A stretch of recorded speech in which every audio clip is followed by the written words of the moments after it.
Not only was I transported long distances in space, but Habroxia 2 also transported me back to my childhood and reminded me how awesome the shoot 'em up genre is. It's simple yet challenging, and Habroxia 2 delivers hours of fun and always kept me coming back to do better and better each level.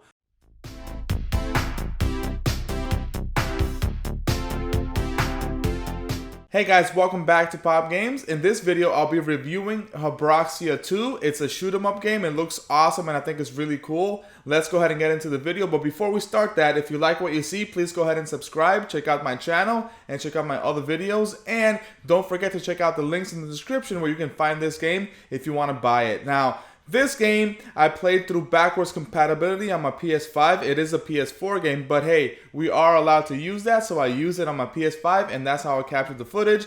Make sure you check this out, and I'll catch you guys at the end of the video. This is the plot, the storyline of Habroxia 2. In the aftermath of a brutal attack on free space, humanity sends scout ships to the star system that was the source of the assault. But when one of the pilots doesn't return home, it's up to his daughter, the talented star pilot Sabrina, to find him. Habroxia 2 is a non-linear old-school space shooter with upgrades, boss fights, and even New Game Plus, all wrapped up in a retro package combining pixel graphics, chiptunes, and stellar gameplay. This is out for PC, PS Vita, PS4, Switch, and Xbox One. And if you have a PlayStation 5, you can play it if you get the PS4 version with backwards compatibility. It's available on your PS5. You can engage with 20 unique bosses, customize special weapon loadouts, earn 64 persistent ship upgrades. You can choose your own path in branching levels, enjoy high quality retro pixel art and chip music, which is awesome by the way. I really like the soundtrack here. Unlock New Game Plus featuring harder enemies and bosses, experience a touching story, and challenge both versions of all 22 enemies in boss rush mode, which is kind of insane, and also test your reflexes in boost rush mode. The developers and the press kits say that this game takes about 5 to 7 hours to complete the main story, and the platinum takes about 10 hours to complete. Now, I played this game for 7 hours to complete the story, and I played one level in New Game Plus, and I have 38 out of 41 trophies unlocked. And that is because I haven't beat New Game Plus yet, and I haven't beat the rush mode yet. But right now, I'm working towards that. But right now, as it stands, I have 38 out of 41 trophies, and that took me 7 hours. The graphics look absolutely amazing for this game. Even though it's a pixel art game, it's still beautiful to look at because we're in 2021 and by now we have basically gotten the hang of art styles in video games, especially the old school retro games, right? So making it look like this is super cool. It looks awesome. The backgrounds are gray and dark, but the foreground, what you're looking at, what you're playing, has a bunch of colors. It has purples, pinks, you have blue, you have yellows and oranges, reds. It looks awesome and everything is super bright and it's really good looking. It's very appealing and it's a beautiful looking game if you like pixel art games. So that is what makes this game super cool in my opinion. And then all the upgrades you get on the field, basically, like when you're playing the game, all those upgrades like the shields and the other weapons and stuff, and those are also very bright and they're not missable basically. Like you'll see them floating around on the screen, which is awesome in my opinion. The next thing I want to talk about is the soundtrack. Now the soundtrack and the sound effects aren't that revolutionizing, but they sound very good, very crisp, very solid on your headphones, or if you play on a TV or with speakers like a soundbar and stuff like that. And this game, the soundtrack, like I said, is not crazy over the top, but it's still very catchy. I found myself humming a few of the songs, especially like in these modes where you're playing the game and you die often, and then you get that song stuck in your head because you played the same level like maybe 5 different times. You know, sometimes I've died that many times in a row or more and I still hear the same song. So that is stuck in your head, and it's not bad. It's not annoying or anything. It's, you know, it's catchy and it does a game a service. It's not bad in any way. But the sound effects are super awesome. The different, you know, weapons going off, the bomb, the laser, and just the regular shots you shoot out, those sound amazing as well. It's not overly annoying or anything like that, and it does sound good. It's not like, you know, crazy or anything, but it sounds very good. And again, I was not annoyed at all with the sound in this game. Alright, let's go ahead and talk about the difficulty of the game. I was playing on the regular difficulty and I did die a lot. Now, I'm not like a great shoot 'em up player. I know the games and I've played some in the past, but it's not like I'm the best player. Plus, I'll blame this on my age. I'm getting older, so my reflexes aren't as good as they were when I was younger. I'm not that fast anymore.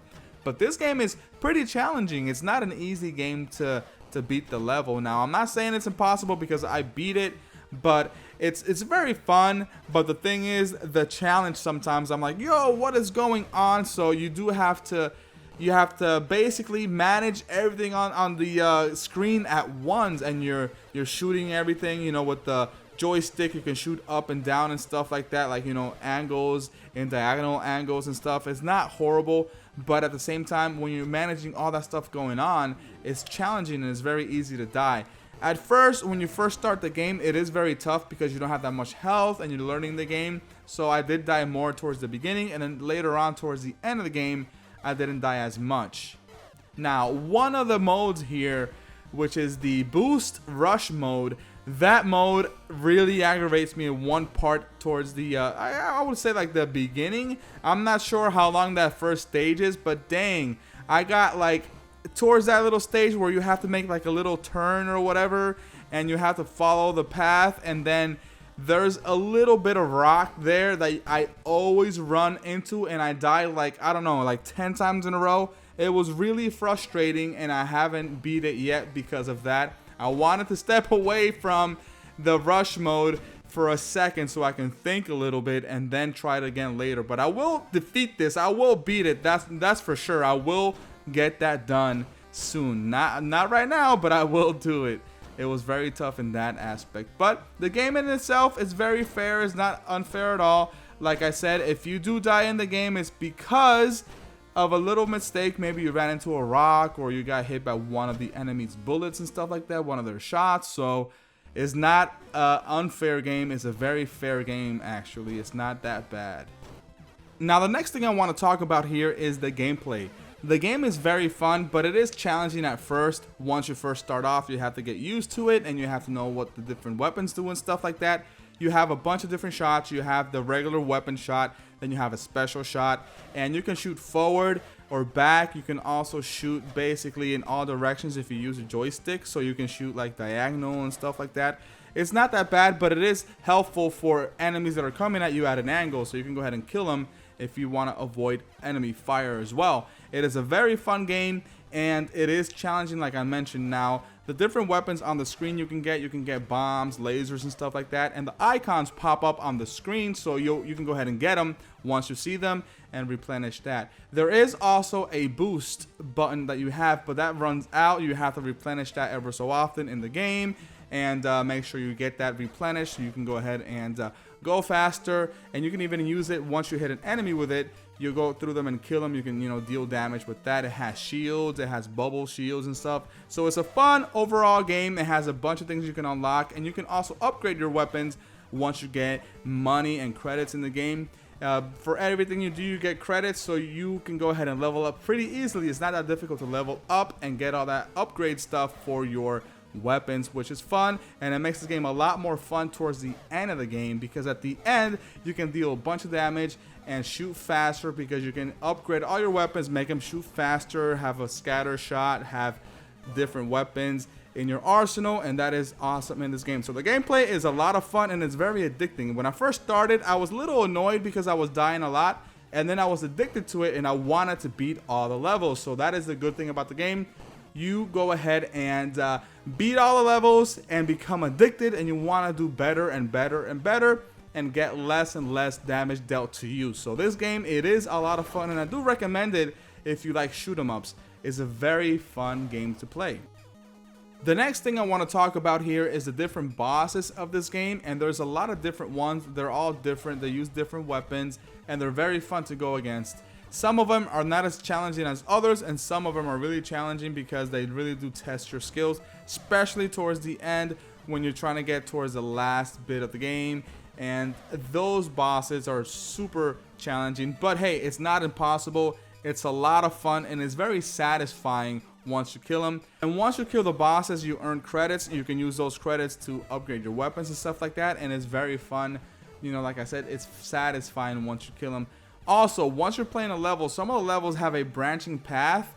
Basically, it's like a rock or something you have to shoot, and if you miss it, you miss it. But if you do get that different path, you'll get to a different boss. So some of the levels you can play 2 different times, because you'll play them one way to get to one boss and get that bounty, and you can play a different way to get to another boss and get another bounty and stuff like that. So it's, you know, it's fun, and it adds that layer of replayability to this game, and it's very fun to experience 2 bosses in one game, which is awesome. And then of course, like as I said, at the end of the game, those bosses get more and more challenging, and the main boss is super challenging. But hey, once you beat it, as I mentioned, it's very satisfying. It's super cool. And I don't want to forget to mention the bosses are also cool. They have different designs, different weapons that look cool, and I like the artwork behind them. Some of them are colorful, some of them are gray or whatever, but they are awesome, and all are very unique. So after playing the entire game, I would have to grade this game an 8 out of 10. It was very good, very nostalgic, awesome music, great graphics, and it had variety there. It's pretty long for a shoot 'em up game. It's about 7 to 10 hours. If you want to get the platinum, it'll be like towards 10 or more, but it is awesome. It has the diversity and the variety of bosses, and you can go ahead and play New Game Plus once you beat the game. So that is another plus for this game. It is awesome, and I do recommend it if you are a fan of shoot 'em ups, and if you want to pass the time right now, get a small game to play in your catalog while you wait for other games. Habroxia 2 does fit that bill very well. Again, guys, if I were to rate this game, it would be an 8 out of 10. Thank you guys for watching. Let me know in the comments down below what you think, and I will catch you guys in the next episode. Peace out, guys, and stay safe.